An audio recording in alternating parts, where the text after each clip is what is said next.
When you know somebody's never heard about Jesus before, sometimes God will call you to be the one to go and share with them. Check this guy's story out. Before we went overseas, I was a pastor for 10 years in upstate New York, and it was a really good gig. I mean, the first 5 years or so in that role, I was having so much fun. I'm like, I can't believe they pay me to do this. It was just great. So after 10 years, I had started reading about missions. When I started that gig, I didn't care at all about the rest of the world. I was like, I just want to reach a few people for Jesus, disciple them, have a peaceful life in this little town.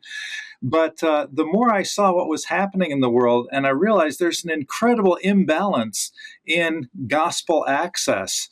And it came to the point where the Lord just kind of lifted his hand of blessing off what I was doing. And I got the sense of, okay, I'm pastoring one of 6 gospel preaching churches in a little town of about 12,000 people when the students are around. When the students aren't, there's 5,000 people, 6 gospel preaching churches, and there are millions of Muslims in the world with nobody to tell them about Jesus. And I thought, this just isn't right.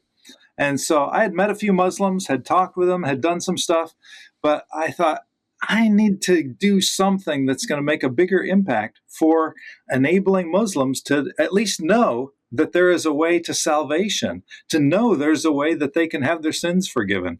And so it was that incredible imbalance that ultimately pushed me out of the U.S. and overseas to the world's largest majority Muslim country. So for a couple of years in process, I'd been talking with my kids about missions and sharing, and we prayed for the world and all that. So at the time we went overseas, my kids were 11, 9, 6, and 3. And they were all on board with this adventure. They were Wow. they were ready to learn a new culture and see what God would do. If you love Jesus, you want your life to count, you want to start making disciples, give us a like and click subscribe for more.